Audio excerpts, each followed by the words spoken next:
من میدانم از اول سیاستی من میدانیتون دوستان عزیز ژاپن هم آباد شده است سنگاپور هم پیشرفته شده است کره جنوبی هم وی کرده است همش از حساب دیگر دولت های پیشرفته من پایانتر نیستم میگذارم از حساب چی سرمایه را بر کجا روانه کردن سرمایه را بر رشد انسانی خب به معارف یگان قدم پیش رفته نمیتوانیم به معارف به رشد ساحه معارف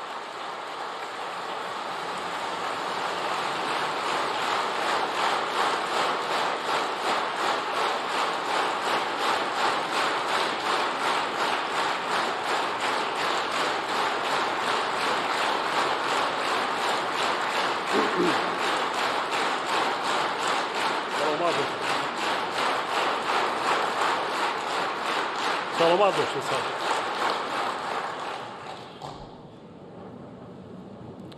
بار دیگر تاکید میکنم زیرا من چنین میشمارم که بنیاد ملت از معارف آغاز می‌یابد و غمخواری نسبت به معارف سرمایه‌گذاری برای رشد نیروی انسانی و آینده آباد دولت و وطن میباشد. من برای چی دائما تاکید میکنم زبان‌های روسی و انگلیسی دو زبان از 6 زبان سازمان ملل که قبول کرده است همچون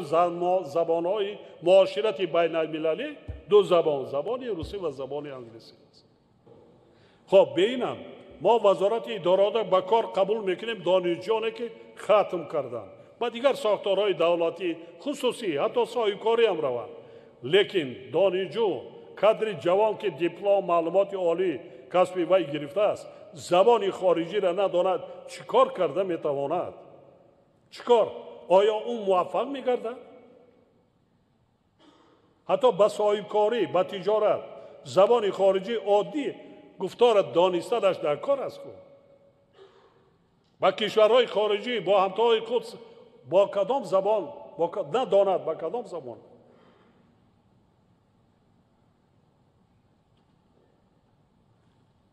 اکثریت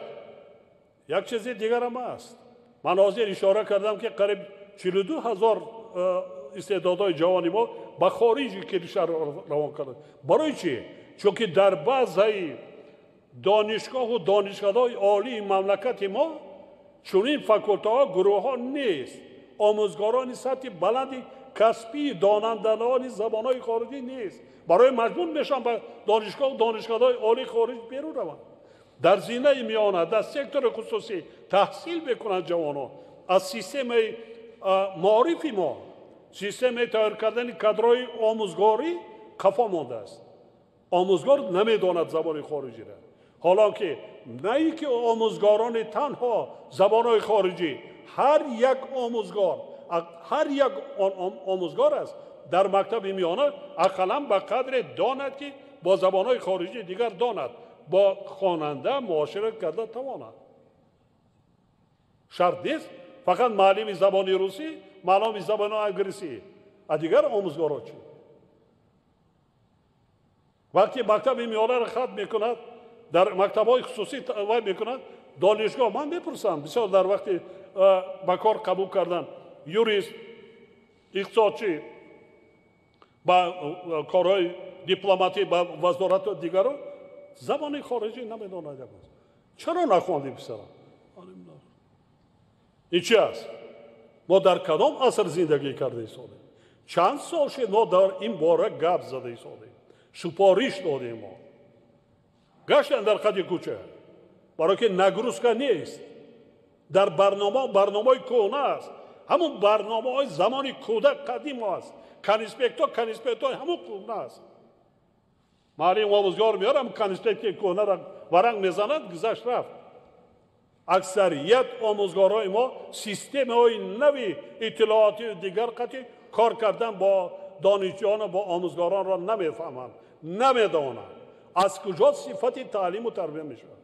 از کجا ما کادرهای بلند صفت و یک سطح بلندی کسبیت داریم میکنیم ما خودمان فریب میکنیم فقط شماره دیپلم میتیم کاغذ میتیم در اینجا هیچی نیست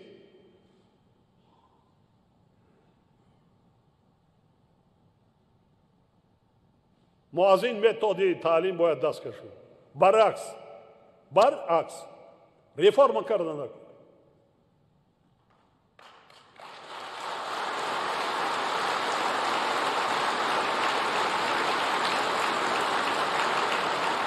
من فکر میکنم پیشنهاد کردن در کار جهت قانونی و حکومت جمهوری تاجیکستان آلمان دیگر آموزین بعد 10 سال اعضای حکومت،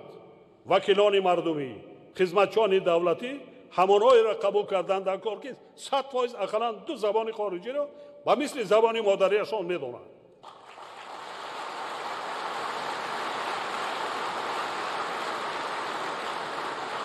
اینا حتما جاری کردن در کار.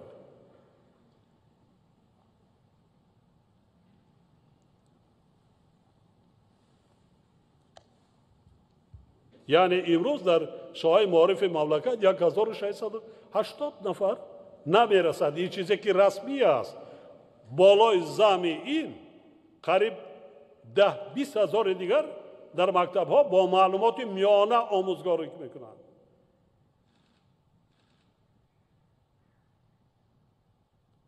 بعد طلب میکنیم که صفتی تعلیم و تربیت بلند برداشته شود، بچه های ما بیسواد نمونند.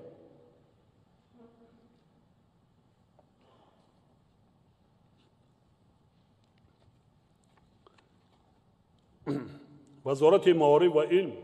همچنین وظیفه‌دار کرده می شود که وابسته به طلبات روز و رشد تکنولوژی اطلاعاتی معاصر لایحه کنسپسیون گزارش و تحصیلات رقمی را تهیه کرده و بررسی حکومت مملکت پیشنهاد داد. حکومت تاجیکستان در 3 سال گذشته تمام اشاره‌های ضروری را اندیشید که پیشرفت علمی وطنی تامین گردد. وابسته به طلبات اقتصاد ملی و رسیدن به هدف 4 استراتژی کشور، صنعت کنونی با صورت در سمت‌های جستجو و انکشاف کندنی‌های فایده‌ناک و رشد صنعت معدن، عالمان ما باید کارهای تحقیقاتی را وسعت دهند. اینچنین تهیه اصول‌های پیشگویی خطرهای احتمالی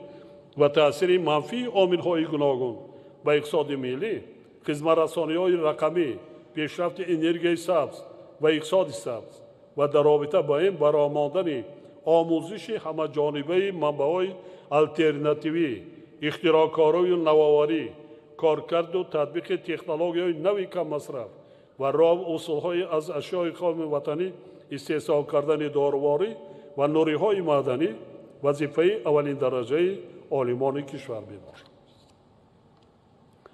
عالمان جامعه شناس ما را ضرور است که یکجا بازیایان ایجادکار در شرایط جهانی شوی با مقصد حفظ ارزش‌های ملی، تاریخ و فرهنگ و زبان و ادبیات ملت کهن‌بنیادمان در راه به جهانیان هرچه بیشتر معرفی کردن تاریخ، تمدن و فرهنگ خلق تاجیک رسالت شهروندی ملی خود را به طور شایسته اجرا نماید. دیگر هیئت اینتلیجنسیا را برده بگذار همان اکسکورسوادایی که در آنجا معرفی کردن دعوت کنید که معرفی کنند. دانم بسیاری ها ما نمیخوانیم، نه میدانیم که چی است تاریخی گذشته خودم.